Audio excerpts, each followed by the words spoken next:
So what is a treasury bond? So treasury bond, layman's language, is a loan to the government. You see, governments tend to borrow every now and then. There's nothing wrong or unusual with that.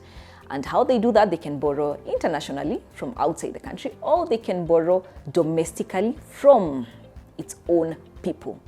When they do that, they issue instruments, what we call treasury bonds. So these instruments called treasury bonds is what they use to borrow money. And this money is used for the development of the country. It's used for projects or for even paying its own bills. You see, you take government as a business. It's run as a business. It needs to make money. It needs to pay its bills. And that's why it has to come back to the market to keep borrowing if they're not able to collect enough. And they issue these instruments every single month. These bonds are issued monthly, and this happens in something we call an auction. These auctions are advertised every single month on the CBK website, or if you have registered your mobile phone when opening an account, you'll be getting a text every time they have an auction that's coming up. We have different kind of bonds, and in Kenya right now, we have three major kind of bonds. We have the infrastructure bonds. That is the borrowing that is used for infrastructure development in the country, and the interest is tax-free. We have the fixed interest bonds, which is called the FXD, and they're the main bonds that are available in the market. And we have the corporate bonds, which are not issued by the government. Remember, these are the two, the FXDs and the IFBs are issued by the government, but the corporate bonds are issued by other institutions, private institutions. What you really need to note in these bonds during the auctions is the duration and the interest amount that is being paid and the type of bond. I'm talking about the ones issued by the government. The duration is always indicated. The interest rate in most of the case is market determined. But once the auction, the results are out, the interest that will be arrived upon will be fixed for the rest of the duration of that bond. So let me explain how these bonds are named. I know sometimes they sound so technical when you hear of IFB 2010-16, FXD1 2020 something.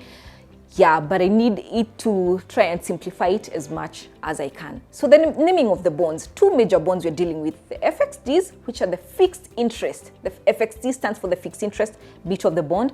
The IFBs, which is the infrastructure bond, those are the tax-free ones. The FXD have a tax element, which I'll explain later. So the naming of the bonds. So when you see, let's say an FXD1 2010-20, that is, let me repeat that, FXD1/2010/20, that's in three segments. The first bit of it is the FXD, tells you the kind of a bond that is. It's an FXD, it's a fixed interest bond, and it has a tax element. The next bit of that naming is the 2010. 2010 indicates the year that the bond was issued.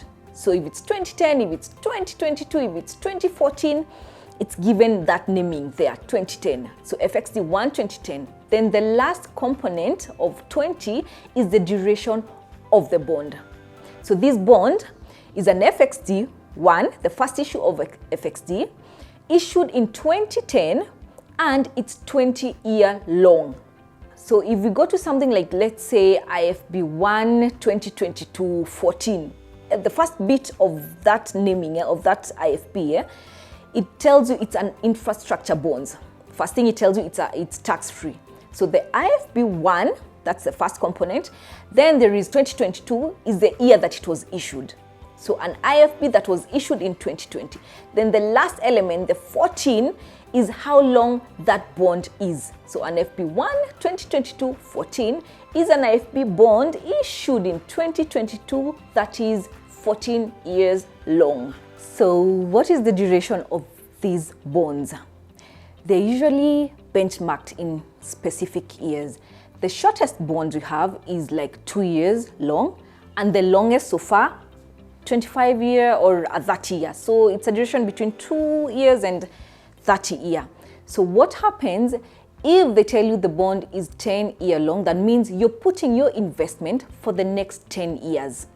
So that's the duration of the bond. If it's 14 years, you'll put your investment for the next 14 years.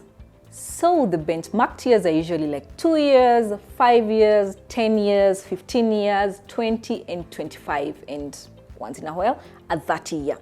So it's hard to get a 7-year bond issued or an 8-year bond or a 4-year bond issued. It's hard to find that. You'll probably find a 2-year, a 5-year, a 10, a 15, a 20, 25, 30 in that category. That's how they're usually issued. So what is the minimum amount you can invest in a treasury bond? It depends on the bond. On the FXD bonds, the minimum you can do is 50,000, and after that in multiples of 50,000. That is, the minimum is 50,000, but after that you can do 100,000, 150, 200, 250, to whatever amount you want to invest, as long as the minimum is 50 and in batches in multiples of 50,000 for top-ups. For the infrastructure bonds, it's mostly a minimum of 100,000, and then to top up, you top up in multiples of 50. It's either 100, 150, and you go on like that in multiples of 50,000. So how do we make money out of these bonds? How are we making our earning out of our investment in treasury bonds? I think this is where I should have started. Money, money, money. How is it flowing? How are we making the money from bonds? So bond pays an interest, what we call coupon. That is to say, if you've applied for a 10-year bond and it comes out at a coupon of 10%, and you invested maybe, let's say, 100,000, you multiply the 10% times the 100,000 to get your 10,000. Your 10,000 is what you're making every year. That's per annum. So let's say there's a bond that has been issued, which is 10-year long, and it's come out at a coupon of 10%. Remember, the coupon is fixed. Once it's determined during the auction, then that's the interest that will be paid for all the years that you'll be holding that bond. But this coupon is split into half. It's not paid at once. Remember, the coupon is paid once per year. It's quoted once per annum, but it's paid twice. It's paid after every 6 months. Government just splits it up so that you don't get it as one bunch. So if you're getting 10,000 per year, it will pay you 5,000. Then after 6 months, they'll pay you the remaining 5,000. The dates where you're supposed to be paid will be clearly stated during the auction in something we call the prospectus that has all the details of that bond. That means if it's January 1st and then July, which date, whatever date, for the whole duration of that bond, they'll be indicated when you'll be getting your payments. Remember, the coupon is stated per annum, but it's paid twice. It's just split twice. It's the same way you can lend money to someone and then they're supposed to pay you every year, but they decide they'll split the payment such that they'll be paying you after every 6 months. It's the same logic. So yes, that's what you get, a coupon, an interest every year. Tax element. Yes, you're getting a coupon every year. However, it's taxable. Remember, ya Kaisari lazima iende kwa Kaisari. So the FXDs, like I mentioned, are taxable. Any bond that is shorter than 10 years usually attracts a tax of 15%. That is on the return that you're earning. Anything above 10 years will be taxed at 10%. So the taxation is 15% for anything shorter than 10 years and 10% for anything above 10 years. That is the duration of the bond. The infrastructure bond is exempted from that taxation. Reason being, we are a developing country and the government collects as much as it can so that it can develop our infrastructure. It's meant to be tax exempted so that it attracts more investors. So for the FXDs, you get to pay a tax on the coupon, but on the IFB, you don't get to pay any tax. Remember, the tax is on the coupon that you're receiving. So what happens? By the time the government is paying you that interest, it has already deducted the tax element. When you hear the interest you're getting is 10%, remember, the tax element will be deducted from that 10%. I hope I'm clear on that. So one time someone asked me, how can they be paying tax to the same government that is paying them interest? How does that, is that even logical? And they said, no, there's no way they can invest in bond because there's no way they can pay tax on a return that the government is giving them. And that is funny because we pay taxes on like everything, not unless you're doing something illegal or avoiding the tax. You're actually being taxed for like everything that you're doing, every transaction. And in any investment, I can guarantee you that there's a tax element to it. So we need to adopt the habit of, yes, we need to pay the taxes so that the government can operate properly.